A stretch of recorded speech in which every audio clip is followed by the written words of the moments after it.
Hi friends, ఈరోజు మనం sentence and types గురించి డిస్కస్ చేసుకుందాం. This is useful for all SGT లేకపోతే English proficiency test or SS వాళ్ళకి అన్ని లేకపోతే కాంపిటేటివ్ ఎగ్జామ్స్ ప్రిపేర్ అయ్యే వాళ్ళకి అందరికీ ఉపయోగపడుతుంది ఇది. సో ఒకసారి చూద్దాం. Sentence. What is a sentence? A group of words which gives complete meaning is called a sentence. A group of words which gives complete meaning is called sentence. అంటే ఒక group of words ఉండాలి, ఒక syntactical order లో పెట్టి ఉండాలి, and it must give some meaning, full meaning. Okay, then it is called sentence. So అంటే for example group of words ఉంటే సరిపోతా అంటే కాదు. For example Raju, mango, sky, star. ఇక్కడ రాజు, మ్యాంగో, స్కై, స్టార్ అనే గ్రూప్ ఆఫ్ వర్డ్స్ ఉన్నాయి. కానీ ఏంటి, వాటికి ఒక ఆర్డర్ లేదు, ఒక పద్ధతి లేదు. కాబట్టి this is not called as a sentence. So what is a sentence? A sentence must have structure. What is the structure of a sentence? ఒక సెంటెన్స్ కు ఉండాల్సిన స్ట్రక్చర్ ఏంటంటే, sentence basically divided into two parts. Sentence basically divided into two parts. What are those two parts? Basically and the subject plus predicate. Okay, subject plus predicate. Example చూసుకుంటే, they wrote novels. They wrote novels. ఇందులో subject అంటే ఏంటి అంటే, the person who did the action. ఒక పని ఎవరైతే చేస్తారో వాడిని సబ్జెక్ట్ అంటాం. గుర్తుపెట్టుకోండి, పని ఎవరైతే చేస్తారో వాళ్ళనే సబ్జెక్ట్ అంటాం. సబ్జెక్ట్ అనేది నౌన్ కావచ్చు, ప్రొనౌన్ కావచ్చు, ఫ్రేజ్ కావచ్చు. ఓకే, అది ఒక నౌన్ కావచ్చు, నౌన్ అంటే నేమ్ కావచ్చు, ఏదైనా ఒక వ్యక్తి పేరు కావచ్చు, లేదా ప్రొనౌన్స్ కూడా కావచ్చు. He, she, to, they, okay, I, we, you, ఇలాంటివన్నీ ప్రొనౌన్స్ అన్నమాట. So they is the subject. మరి వాట్ ఈస్ ప్రెడికేట్? ప్రెడికేట్ అంటే ఏంటంటే, సబ్జెక్ట్ మినహాయించి వర్బ్ దగ్గరుండి ఇటు పక్కన ఉన్న అంతా కూడా ప్రెడికేట్ అవుతుంది. Verb plus the other things like maybe అది ఆబ్జెక్ట్ కావచ్చు, సబ్జెక్ట్ కాంప్లిమెంట్ కావచ్చు, ఆబ్జెక్ట్ కాంప్లిమెంట్ కావచ్చు, ఇంకేదైనా ఉండొచ్చు. సో ఇక్కడ నుండి ఇది ప్రెడికేట్ అవుతుంది. ఇది సబ్జెక్ట్ అయితే ఇది ప్రెడికేట్ అవుతుంది. గుర్తుపెట్టుకోండి. అయితే మళ్ళీ ఈ ప్రెడికేట్ లో మనకి టూ పార్ట్స్ ఉండే అవకాశం ఉంది. అంటే బేసికల్ గా టూ పార్ట్స్ ఉండే అవకాశం ఉంది. ప్రెడికేట్ లో ఎన్ని పార్ట్స్ ఉంటాయి? టూ పార్ట్స్ ఉంటాయి. Okay, what are those two parts? Generally verb. Generally verb and the other is object or subject complement. Object or subject complement. ఈ వర్బ్ అంటే ఏంటి? జనరల్ గా మనం చెప్పుకునేది actions or state or being. Action, state or being అంటే ఏదైనా పని చేస్తూ ఉంటే. ఫర్ ఎగ్జాంపుల్ రోట్, ఇక్కడ రోట్ అని ఉంది కాబట్టి ఇది మనకి యాక్షన్ అవుతుంది. That is why it is called as verb. Only action అయిన వర్బ్స్ అంటే ఓన్లీ యాక్షన్స్ కాదు. Is, am, are, was, were, has, have, had ఉన్నా కూడా అవి వర్బ్స్ కిందకే వస్తాయి అన్నమాట. ఓన్లీ యాక్షన్ ఉండాల్సిన అవసరం లేదు. దానిలో ఈజ్, దే ఆర్ స్టూడెంట్స్ అని ఉంది. ఇక్కడ ఆర్ వర్బ్ అయింది, యాక్షన్ లేదు కదా, అది వర్బ్ అనడానికి వీల్లేదు. Okay, they are students. They అనేది సబ్జెక్ట్ అయితే ఆర్ అనేది ఇక్కడ వర్బ్ అవుతుంది. గుర్తుపెట్టుకోండి. So subject, object. ఆబ్జెక్ట్ అంటే ఏంటి? The receiver of the action. Action ఎవరైతే రిసీవ్ చేసుకుంటారో వాళ్ళని మనం ఆబ్జెక్ట్ అంటాం. ఫర్ ఎగ్జాంపుల్ దే అనేది సబ్జెక్ట్, రోట్ ఏం రాశారు? నావెల్స్ రాశారు. దే రోట్, ఈ యాక్షన్ ని రాశారు అనేటువంటి యాక్షన్ ని ఎవరు రిసీవ్ చేసుకున్నారు? నావెల్స్ రిసీవ్ చేసుకున్నారు. This receiver of the action is called object. Okay, one more sentence. I sang songs. I sang songs. ఇందులో సబ్జెక్ట్ వర్బ్ ఆబ్జెక్ట్ ఏంటి? ఐ అనేది సబ్జెక్ట్ అవుతుంది. ఎందుకంటే ఇక్కడ పాటలు పాడారు, ఎవరు పాడారు? ఐ. This is subject. ఏం చేశాడు ఐ అనేటువంటి వ్యక్తి అంటే సాంగ్, పాడాడు. ఏం పాడాడు? సాంగ్స్ పాడాడు. Subject verb object. ఇది basic structure of sentence. Once again, sentence is a group of words which gives complete meaning. Okay, sentence లో కంప్లీట్ మీనింగ్ ఇవ్వాలి, గ్రూప్ ఆఫ్ వర్డ్స్ ఉండాలి, అవి ఒక ఆర్డర్ లో సెట్ చేయబడాలి, వాటికి ఫుల్ మీనింగ్ వచ్చి ఉండాలి. అది మనకి సెంటెన్స్ అయింది. తర్వాత sentence basically divided into two parts, subject and predicate. Sentence ని బేసిక్ గా డివైడ్ చేసేది ఏంటంటే సబ్జెక్ట్ అండ్ ప్రెడికేట్. సబ్జెక్ట్ అంటే అర్థం ఏంటి?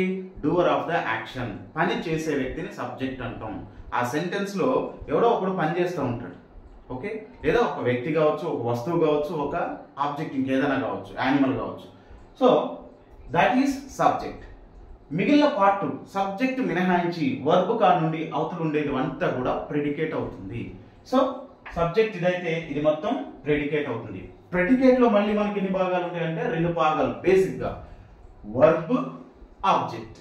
సో వర్బ్ అంటే యాక్షన్, ఆబ్జెక్ట్ అంటే receiver of the action, receiver of the action. ఇది బేసిక్ స్ట్రక్చర్. అంటే సెంటెన్స్ లో బేసిక్ గా మనకి ఏముంటాయి అంటే subject, verb, object. This is the basic structure of sentence. Subject, verb, object అనేది బేసిక్ స్ట్రక్చర్. సబ్జెక్ట్ అంటే doer of the action, verb అంటే యాక్షన్, ఆబ్జెక్ట్ అంటే receiver of the action. Clear? So ఇది సెంటెన్స్ యొక్క స్ట్రక్చర్ బేసిక్. ఈ sentence లో మనకి ఎన్ని రకాలు ఉన్నాయి అనేది ఒకసారి చూద్దాం.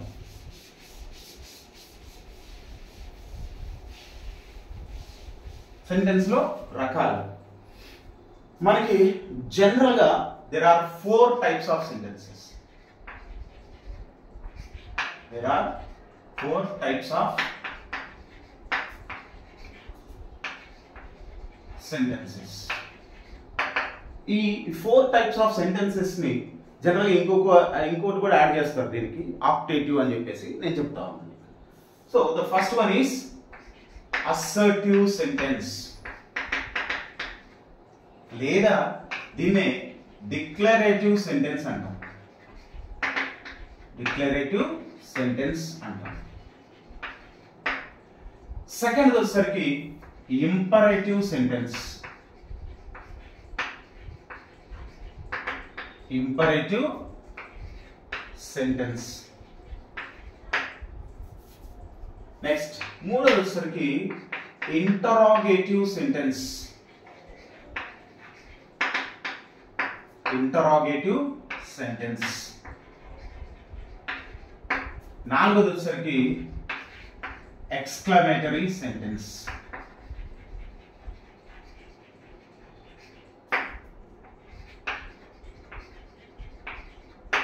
Exclamatory sentence. ఇంకోటి కూడా ఉందని చెప్పాను కదా, దాన్ని ఆప్టేటివ్ సెంటెన్స్ అంటారు. అది అవసరం లేదు. ఓకే, దాని గురించి పెద్దగా తెలుసుకోవాల్సిన అవసరం లేదు. కాంపిటేటివ్ లో ఎక్కడా కూడా ఆప్టేటివ్ గురించి 99.9% అడగదు.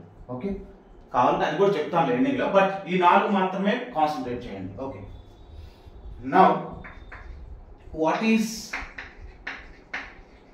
Assertive or declarative sentence?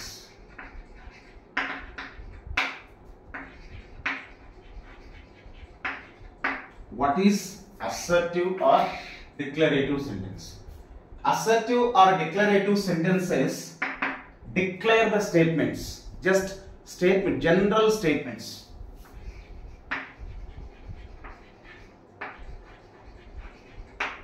General statements. General statements అంటే ఏంటి?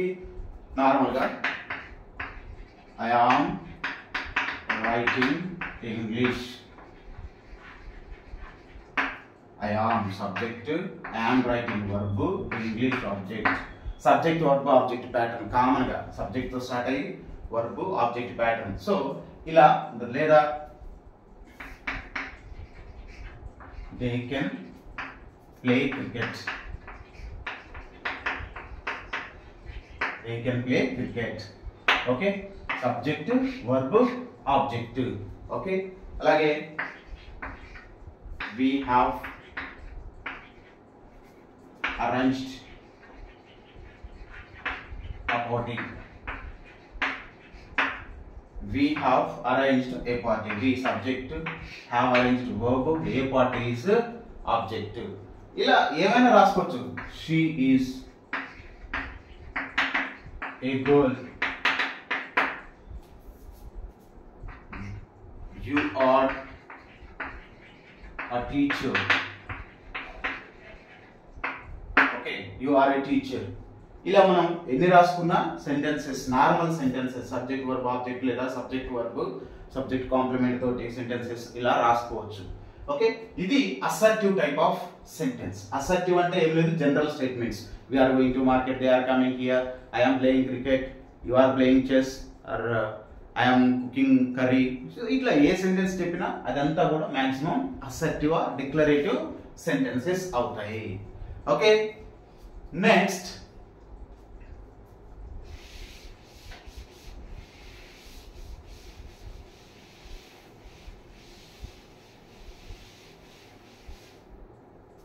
imperative sentences. Imperative sentence. What is imperative sentence? Imperative sentence ఒక విషయం గుర్తుపెట్టుకోండి, అన్ని సబ్జెక్ట్స్ అన్ని sentences start with capital letter. Every sentence must start with capital letter. Okay, but they don't end with full stop. అన్ని sentences full stop తో end కావు. ఇక్కడ assertive sentence అనేది ఏదైతే ఉందో మనం ఇంతకు ముందు చెప్పుకున్నటువంటి దీనికంటే ముందు, అది మాత్రం కంపల్సరీగా ఫుల్ స్టాప్ తో ఎండ్ అవుతుంది. ఓకే, అసర్టివ్ సెంటెన్స్ ఆ డిక్లరేటివ్ సెంటెన్స్ ఫుల్ స్టాప్ తోటి ఎండ్ అవుతుంది. Next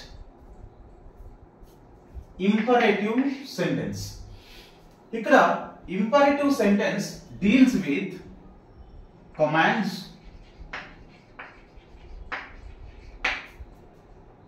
requests,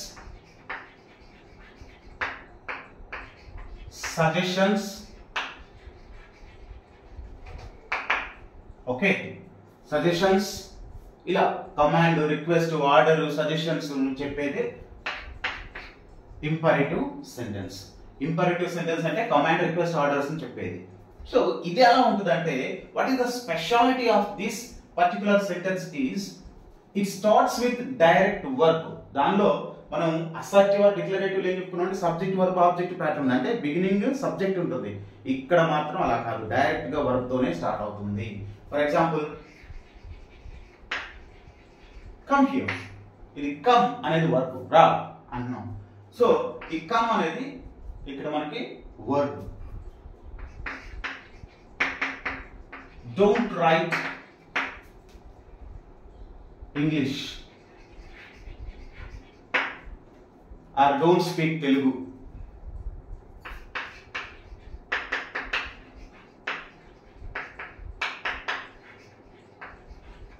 Okay, post this letter for me. Okay, ఇక్కడ come verb, don't write verb. అంటే write English, don't write English, negative. ఇదేమో positive. ఇప్పుడు for example come here, don't come here. Write English, don't write English. Speak Telugu, don't speak Telugu. అలాగే post this letter, don't post this letter. ఇలా చెప్పుకుంటా పోతే ఇవన్నీ కూడా మనకి ఇంపరేటివ్ స్టేట్మెంట్స్. ఇంపరేటివ్ స్టేట్మెంట్స్ యొక్క స్పెషాలిటీ ఏంటంటే they start with verb. Sometimes request వచ్చినప్పుడు ప్లీజ్ కూడా స్టార్ట్ అయ్యింది. Please wait for me, please wait for me. ఈ ప్లీజ్ అనేది యాడ్వర్బ్ అయితే కానీ అది సెంటెన్స్ సబ్జెక్ట్ కిందకి రాదు, గుర్తుపెట్టుకోండి. ఇక్కడ వెయిట్ ఫర్ మీ అనేది మెయిన్, ఈ ప్లీజ్ అనేది మనకి ఇక్కడ యాడ్వర్బ్ అవుతుంది. ఓకే, సో ఇలా మనం ఇంపరేటివ్ సెంటెన్స్ గురించి చెప్పుకుంటాం. ఇంపరేటివ్ సెంటెన్స్ కూడా end with full stop, start with capital letter, end with full stop. Assertive or declarative kuda start with capital letter and ends with full stop. Then what is the difference? Assertive sentence emo subject verb object pattern untadi, ikkada matram direct ga verb tone start ayindi. This is the main difference. Next, interrogative sentence. Interrogative sentence. What is interrogative sentence? Interrogative అంటున్నాం మనం ఇక్కడ. Interrogation, interrogation లో ఏం చేస్తాం? క్వశ్చన్లు అడుగుతాం, వాడు ఆన్సర్లు చెప్తాడు. పోలీసులు ఇంటరాగేట్ చేస్తున్నారు అంటే అర్థం ఏంటంటే పోలీసులు కొన్ని క్వశ్చన్లు అడుగుతారు, పోలీసులు ఆ క్రిమినల్ ఆర్ ద అక్యూజ్డ్ వాళ్ళు ఏం చేస్తారంటే ఆన్సర్లు చెప్తారు. సో ఇంటరాగేటివ్ సెంటెన్స్ అంటే ఏం లేదు, క్వశ్చన్స్ అడగటం, deals with questions. Interrogative sentence deals with questions. అయితే ఇక్కడ మనకి రెండు రకాల క్వశ్చన్స్ ఉంటాయి. There are two types of questions. What are those two types of questions అంటే yes or no type of questions,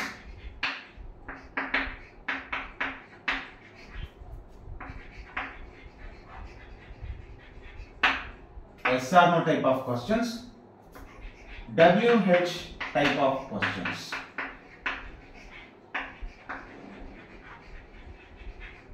Yes or no type of questions and WH type of questions.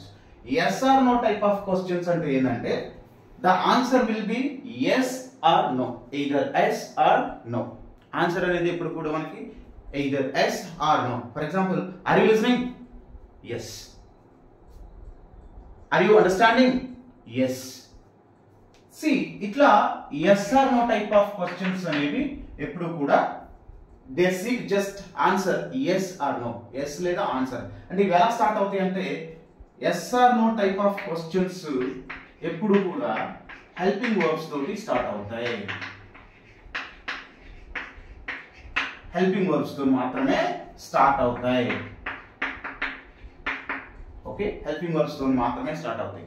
What are the helping verbs generally we use in these yes or no type of questions? ఒకసారి board మీద మళ్ళీ రాద్దాం.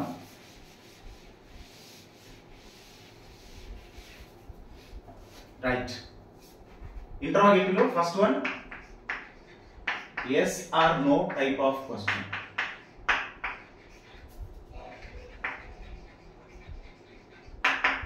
చూసుకుంటే yes or no type of questions ఎప్పుడు కూడా helping verbs తోటి start అవుతాయి. Helping verbs తో స్టార్ట్ అవుతాయి, గుర్తుపెట్టుకోండి. ఈ హెల్పింగ్ వర్బ్స్ తో స్టార్ట్ అయితే అసలు హెల్పింగ్ వర్బ్స్ ఏంటి తెలియాలి కదా మనకి. రాస్తా చూసుకోండి. Is, am, are, was, were, do, does, did, have, has, had, will, shall, can, may, must, would, could, should, general గా వీటి తోటి స్టార్ట్ అవుతుంది. ఇవి హెల్పింగ్ వర్బ్స్ అంటాం.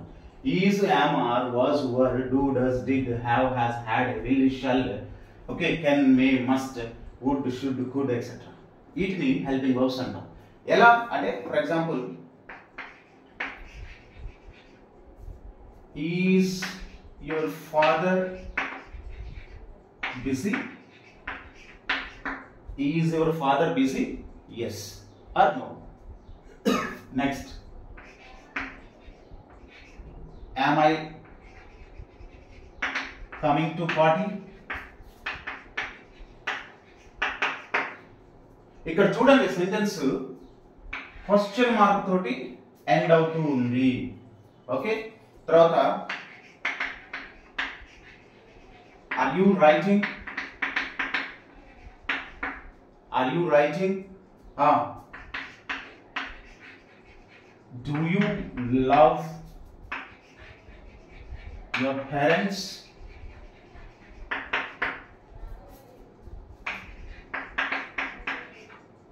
Will they come here?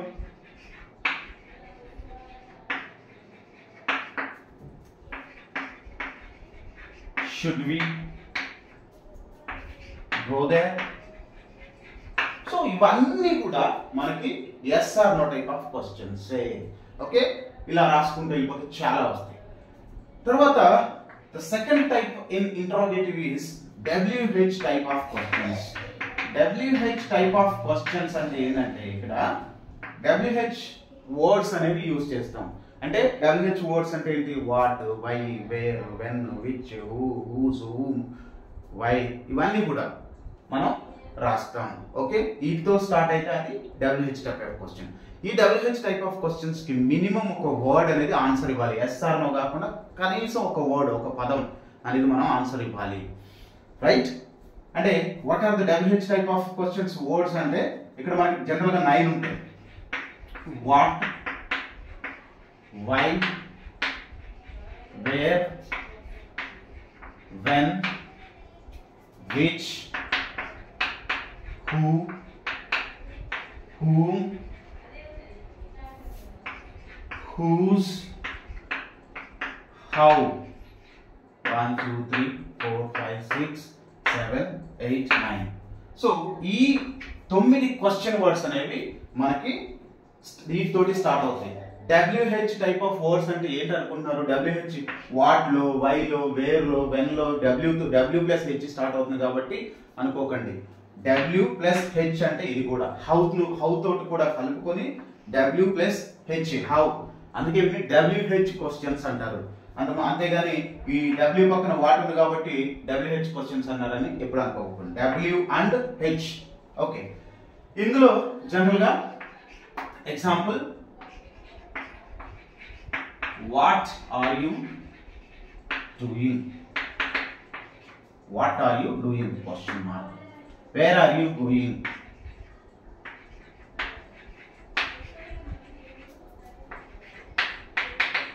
Question mark.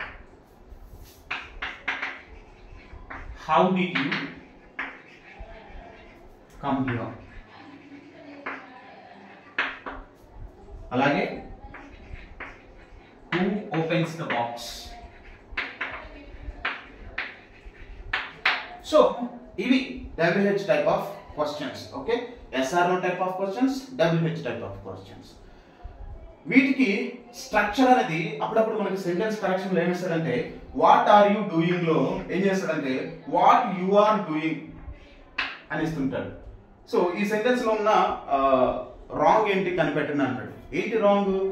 ఎప్పుడు కూడా సబ్జెక్ట్ కంటే ముందు హెల్పింగ్ వర్బ్ ఉండాలి. ఇక్కడ కూడా చూడండి, యువర్ ఫాదర్ ఈజ్ అంటే దీనికంటే ముందే ఉంది. Your father is busy sentence అయితే ఆ ఈజ్ ని ముందుకు తీసుకొస్తే క్వశ్చన్ అయింది. For example, I'm a student, I am a student. ఇక్కడ యామ్ అనేది వర్బ్, ఈ హెల్పింగ్ వర్బ్. దీన్ని ముందుకు తీసుకురా అంటే వర్బే హెల్పింగ్ వర్బ్ అనుకోండి. ఫర్ ఎగ్జాంపుల్ దీన్ని తీసుకురండి, am I A student, she is a teacher, she is a teacher. ఇక్కడ ఈజ్ అనేది ఉంది, దాన్ని ముందుకు తీసుకురండి, is she A teacher question mark. అంటే సబ్జెక్ట్ వర్బ్, సబ్జెక్ట్ తర్వాత వర్బ్ ఉంటే అది స్టేట్మెంట్ రూపంలో ఉంటుంది. దాన్ని ఇటు తీసుకొస్తే, ముందుకు తీసుకొస్తే అది క్వశ్చన్ లాగా ఫామ్ అయింది. ఇది ఇంటరాగేటివ్ సెంటెన్స్ యొక్క స్ట్రక్చర్స్ అన్నమాట. నెక్స్ట్ మనకి ఇంకోటి ఉంది, అదే exclamatory sentence.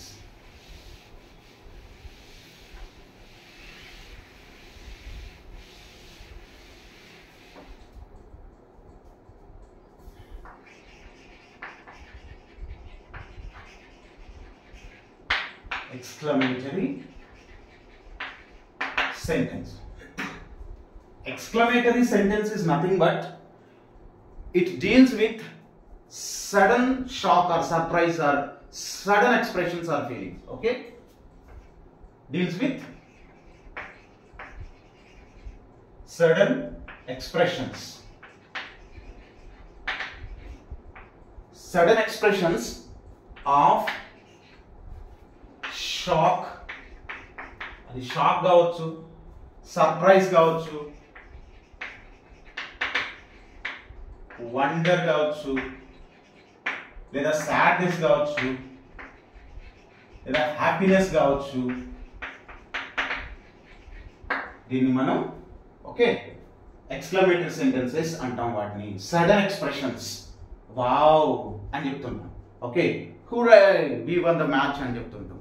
Oh what a beautiful scene it is. ఇలాంటివన్నీ కూడా ఎక్స్క్లమేటరీ సెంటెన్స్. ఫర్ ఎగ్జాంపుల్,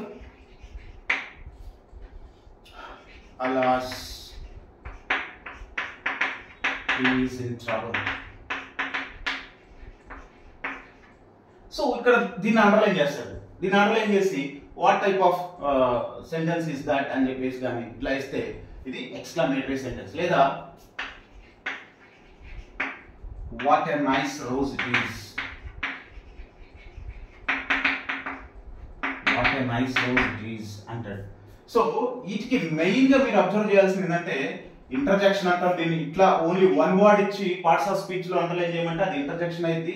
లేదా డైరెక్ట్ గా సెంటెన్సెస్ లో వచ్చి ఇలా ఇచ్చి దాన్ని ఐడెంటిఫై చేస్తే అది ఎక్స్క్లమేటరీ సెంటెన్స్ అయింది. What a nice rose it is అని ఇక్కడ ఎక్స్క్లమేటరీతో ఎండ్ చేశాడు, ఇది ఎక్స్క్లమేటరీ సెంటెన్స్. ఓకే, ఇలాంటివన్నీ కూడా what a nice rose it is, wow what a beautiful scene it is, okay, హురే we won the match, అలా చెప్పుకుంటూ పోతే అది exclamatory sentence. What is the main identification in exclamatory sentence? Exclamatory sentence లో identify చేయడానికి ఏముందంటే exclamatory sentence. Interrogative sentence లో identify చేయడానికి ఏముందంటే క్వశ్చన్ మార్క్. ఇంపరేటివ్ సెంటెన్స్ లో ఐడెంటిఫై చేయడానికి ఏముందంటే it starts with verb. Assertive sentence లో ఐడెంటిఫై చేయడానికి ఏముందంటే it starts with subject verb object pattern లేదా subject verb complement. Okay, that might be subject complement, verb complement ఏదైనా కావచ్చు. ఓకే, సో ఇది మనకి మెయిన్ గా సెంటెన్స్ యొక్క 4 రకాలు. 5వ కూడా ఉందని చెప్పాను కదా, ఆప్టేటివ్ సెంటెన్స్ అని. ఇది జనరల్ గా క్వశ్చన్ టెస్ట్ చేయరు మనకి ఎగ్జామినేషన్స్ లో. ఈ optative sentences deals with optative sentences deal with wishes or greetings or prayers. Wishes or greetings or prayers, like may God bless you, may God bless you, wish you all the best. Actually we wish you all the best అది full sentence. ఇలాంటివి మనకి good morning,